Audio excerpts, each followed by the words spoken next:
flipping expensive items is by far one of the best ways to make money in OSRS. There have been many times where I've been able to make 8 to 12 million GP an hour solely focused on flipping larger margins. In this guide, I'll show you exactly how I flip expensive, low-volume items for the largest margins possible.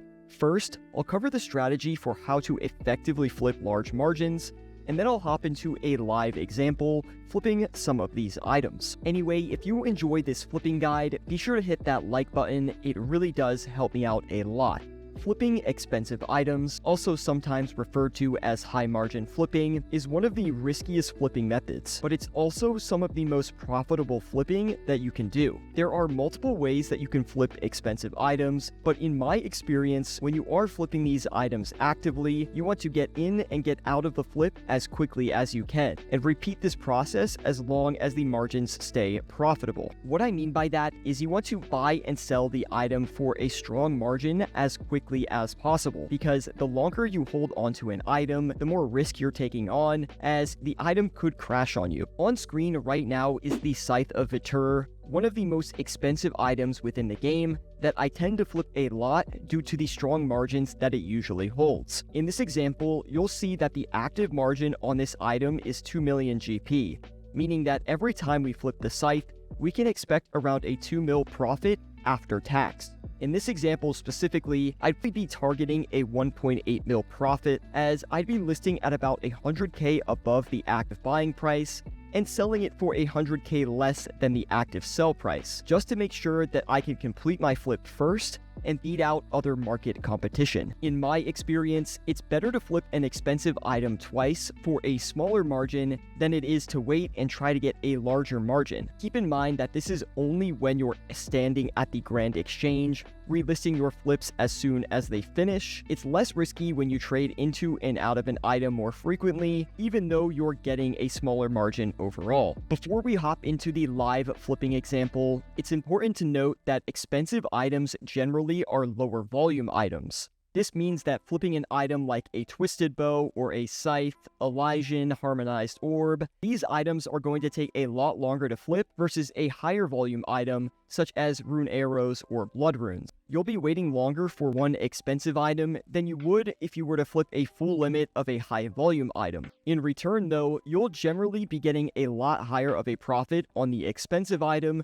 compared to the high volume item. Okay, with all the general strategy out of the way, let's hop over to the Grand Exchange and walk through exactly how to flip large margin items. I just launched a RuneScape investment newsletter which points out the best item investments I find within the game every single month. So if you're someone who wants to make long-term investments in-game but don't have the time or expertise to find good flip opportunities, consider checking out my Patreon page with the link in the description below. I also have written flipping guides, item flipping lists, and an example newsletter that you can view completely for free. Anyway, back to the video. I am at the Grand Exchange with max cash in my inventory. I'm going to flip exclusively what I consider to be high margin items and show you just how much money you can make. How I start my flipping sessions is I go to the prices.osrs.cloud website and I just look at the items that have the largest margins. It's usually going to be the big three, items such as the Temecan Shadow, the Twisted Bow, and the Scythe of Vitur, but you'll also see items such as the Soul Reaper Axe, Elysian Spirit Shield,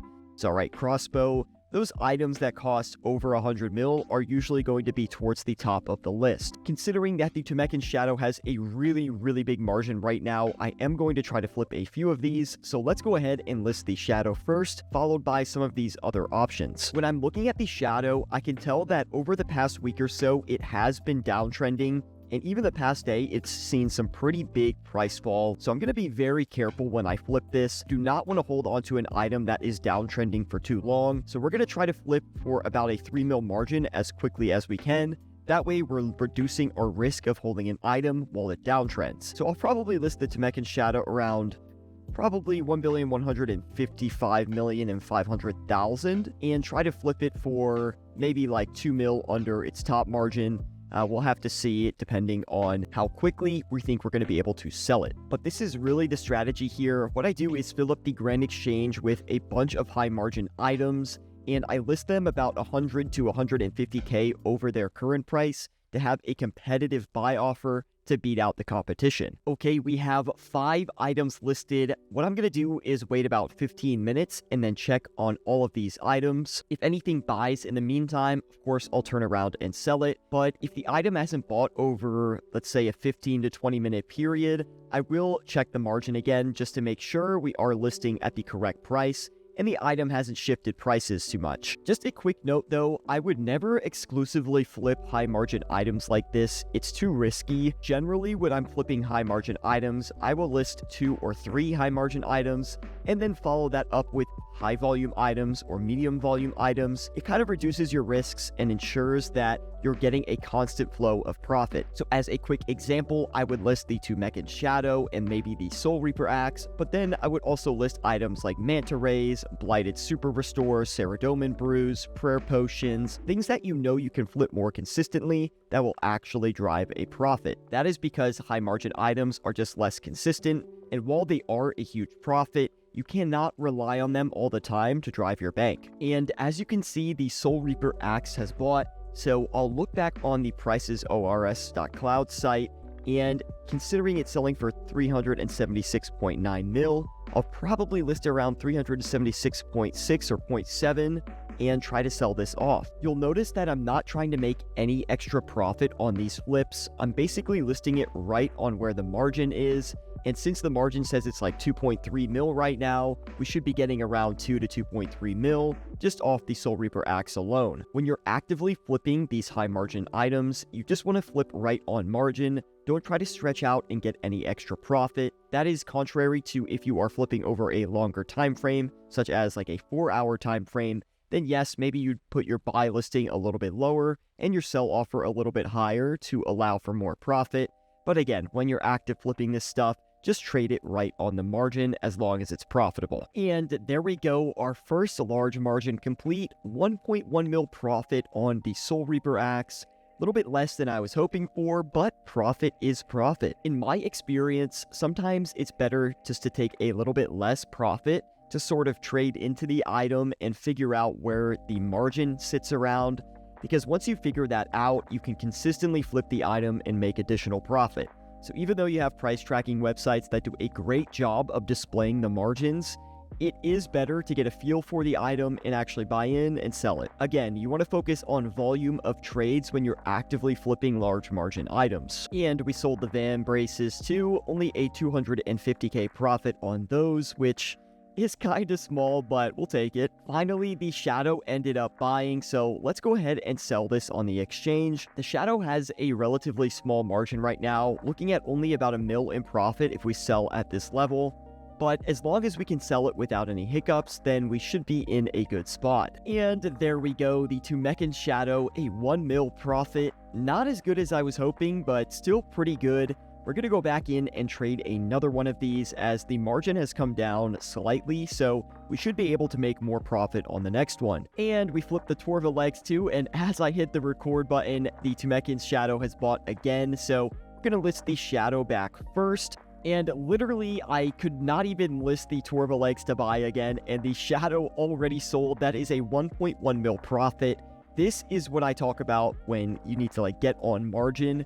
This is pretty much what I'm referring to. You just get in on that trade, and as soon as you find out where the item is truly trading at, you can easily buy it and sell it a few times. So we're already up 2 mil on the Shadow. We flipped it twice, currently at a 3.5 mil total profit. I mentioned earlier that trading like this is pretty inconsistent, and that is true. You'll notice that your hourly profit isn't super accurate because you'll go like a half an hour without making any trades, and then all of a sudden, all your trades will come through and your profit per hour will just spike. So just keep that in mind. Another tip I have when flipping high margin is that if a margin comes down on you and you won't make as much profit from the flip, that is okay. As long as you make some of a profit, that will end up a lot better than if you were to lose money. So always take a smaller margin over holding and hoping, as you can always make another trade and list it for a lower buy offer the next time around. That's sort of what's happening to me right now with the Soul Reaper Axe. We went from a 1.1 mil margin down to like a 500k margin, which is still a good profit, don't get me wrong, but 1.1 mil would have been a lot better. So my goal right now is to sell the Soul Reaper axe for around a 400 to 500k profit, then get in on another trade for the Soul Reaper axe at a cheaper buy price. That'll give us a larger margin going upwards, and we should be able to get back to our 1 mil profit range. And we just had 2 trades finish. The Soul Reaper axe, which we made a 570k profit on. Like I mentioned before, we're going to list the next one for a little bit cheaper of a price. We also got a profit on the Tumekin Shadow, 1.1 mil profit. That one is working out super well for us. And another flip on the Soul Reaper axe. That is another mil into the bank. We're going to wrap up the flipping session here. It's a very simple session today, but these items are starting to go up in price, and I can't get a good buy offer in. So we'll give the breakdown of our profit here in a minute after the rest of these items end up selling.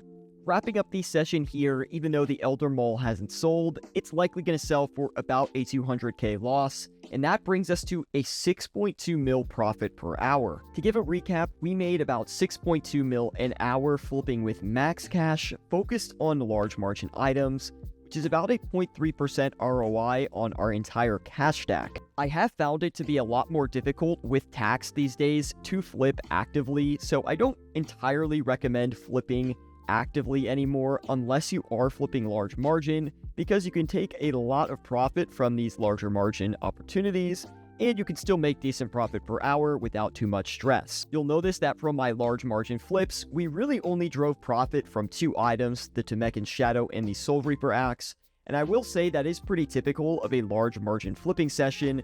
You'll usually have 2 to 3 items that do really well for you and drive the profit, while everything else will make you a little bit of money, but nothing crazy. I still do think it's worth it to active flip with a larger cash stack. If you're flipping with max cash, making 6 mil an hour is not that bad at all, but I've had many sessions where I go 8 to 10 mil an hour, which makes it way more worth your time. But I would say that the ROI on overnight flipping is typically a lot better because you're putting way less time into your flipping session and you're still making a really good profit. Anyway, that's all for today's video. Thank you all for watching, and I'll see you in the next one.